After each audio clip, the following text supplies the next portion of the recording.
Shalom. First and foremost, I want to give all praise, honor, and glory to Yahweh, Bahashem, Yahweh Shai, Bahashem, Rakakwadash. I want to give double honors to my apostles and elders, great millstone, who teach very well. While let this truth from and salutation out there to the hopeful elect who continue to push this word in our true faith and sincerity. And also, shalom to all the men, women, and children who sincerely believe upon the words of Yahweh, Bahashem, Yahweh Shai. And today, man, we're just talking about that we are in the end times, you know, because even the end times are biblical. You go, matter of fact, let's go ahead and start off with Yahweh Shai in the book of Matthew, the 24th chapter. This Matthew 24 and verse 3. And as he sat upon the Mount of Olives, the disciples came unto him privately, saying, When shall these things be? And what shall be the sign of our coming and of the end of the world? Showing you that the end of the world and the times, actually the times that we're living in now, is biblical times, man. We are actually at the end of the biblical timeline. And at the end, for the lack of better words, a lot of things are going to be stirred up. A lot of shit is going to be happening upon the planet Earth, man. You know? Because you go into the book of Ezekiel, the 7th chapter, around the 4th and 5th verse, it says how it's going to be evils and only evils. And the next verse, it says the end is coming, man. So it's an evil end that's ahead. That's why you read Daniel, the 12th chapter, the 1st verse, and even Jeremiah, the 30th chapter, in the 7th verse, it talks about the times of Jacob's trouble, man.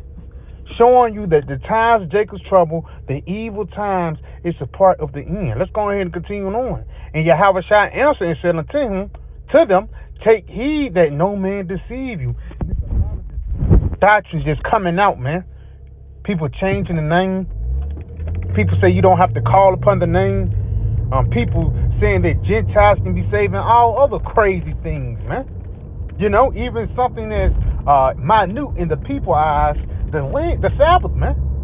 You know, people would rather do Friday sundown, Saturday sundown instead of doing it right, man. You don't supposed to be deceived by these different doctrines that's coming out here, man. Prepare for crazy things to come out. Prepare for more crazy doctrines. You know, it was already a doctrine you can eat pork.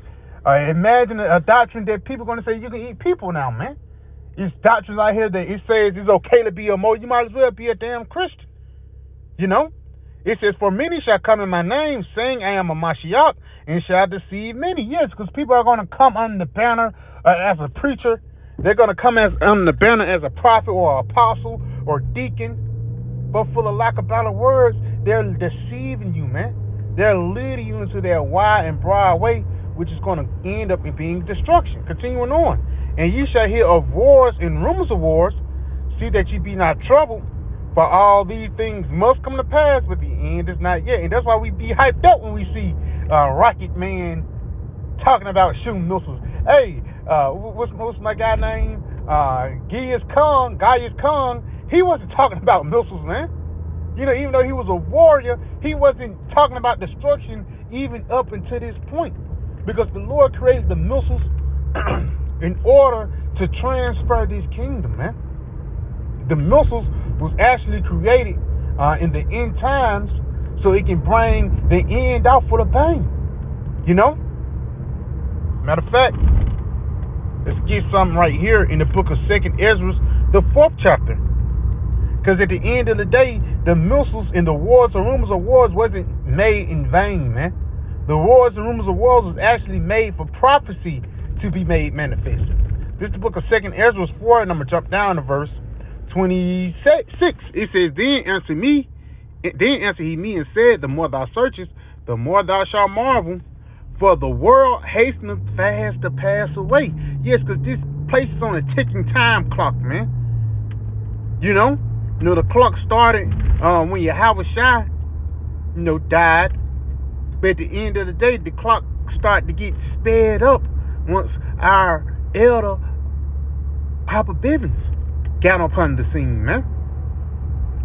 It also tells you how great fear fell upon them, which saw them, showing you that us claiming to be Israelites, us putting on the banner of Yasharallah, is us being at the end times. Even tells you that in the book of Judges, how we sinned against the Lord, and once that remnant start to get right or start to walk back on their road of redemption, the Lord stepped in on their behalf.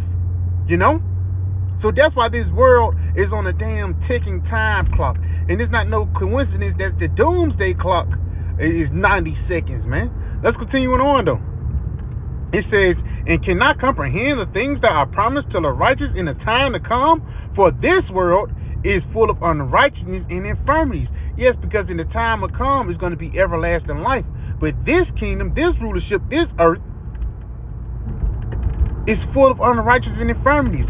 The LGXYZ, the chemtrails, the GMO foods, and you can name plenty of other things that shows you that this place is sick, man.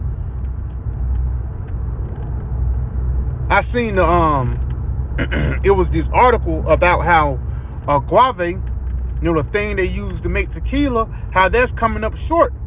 Because Esau, he don't give the land time to rest. No, once he sees something that's hot, he take all the money out of it and fuck up the whole ecosystem. Because not to get off topic, but it was a dude, he was basically breaking down how the bats that's down there in Mexico who nourished basically it's the ecosystem. They nourish the plant and they are a key part of that ecosystem down there, showing you that certain animals start to die off because Esau went in there and started fucking shit up, man. You know? Everybody is suffering under the hand of Esau because he is as death. Wherever he go, death follows. And who else can be ruling at the end, man? The one who deserved destruction the most. Let's go ahead and continue on. It says, but as concerning the things whereof thou askest me, I will tell thee, for the evil is sown, but the destruction thereof is not yet come. Yes, this system is rolling, but the destruction is not yet come. Why? Because certain prophecies have to come to pass. One of those prophecies is the prophecy of the MOTB, a tiny device that's going to go under your skin, man, a subdermal piercing.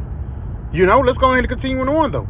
If therefore that which is sown be not turned upside down, and the place where evil is sown pass not away, then cannot it come that is sown with good. And how the way that this evil place is going to pass away is through nuclear fire, man. It tells you, let's go ahead and get there in the book of 2 Peter, 3rd chapter. This is a part of the end times. Destruction is a part of the end. Look at the all the empires, the Roman Empire, the Babylonian Empire, the Greek Empire. It ended evilly, man. If that's a word. It ended bad. So imagine how this kingdom is going to end. The top kingdom that have been never like any other kingdom before. Let's go ahead and get this in the book of 2 Peter real quick, just showing you how the end is going to be with destruction. This is the book of 2 Peter 3 and verse 10. But the day of the Lord will come as a thief in the night, in which the heavens shall pass away with a great noise, and the elements shall melt with fervent heat. The earth also and the works that are therein shall be burnt up, showing you that these nuclear missiles, the wars and rumors of wars are not for no reason. The Lord, he's not going to keep on pump faking with you niggas. It's going to get to a point when you niggas are going to get drafted. It's going to get to a point when your 13-year-old child is going to have an M16 to fight. It's going to get to a point like when that draft is going to hit, it's going to get to a point when a famine is going to come, man. The famine of the word. So when the destruction and all these things happen, these people are going to be there with their pants down because they didn't know that Yahweh Shem Yahushua set them up for the okie doke, man. Let's go ahead and continue on. It says, seeing then that all these things shall be dissolved, what manner of persons ought ye to be in all holy conversation and godliness, basically investing in this truth, looking for and hastening until the coming of the day of our power, wherein the heavens being on fire shall be dissolved, and the elements shall melt with fervent heat. And how is those elements going to melt with fervent heat? Through nuclear fire. Nevertheless, we, according to his promise, look for a new heavens and a new earth wherein dwelleth righteousness, showing you that this current kingdom have to pass away. This current society have to be done away with in order for the kingdom of heaven to be established, man. It And that shows you that we are at the end too. We're at the end of society. We're at the end of wickedness. We're at the end at Esau ruling. And we are in the season when the nation of Israel is being exalted, you know? So yeah, I pray this video was edifying. I want to give all praise, honor, and glory to Yahweh, Bahashem, Yahweh Shai, Bahashem, Rakakodash, Shalom.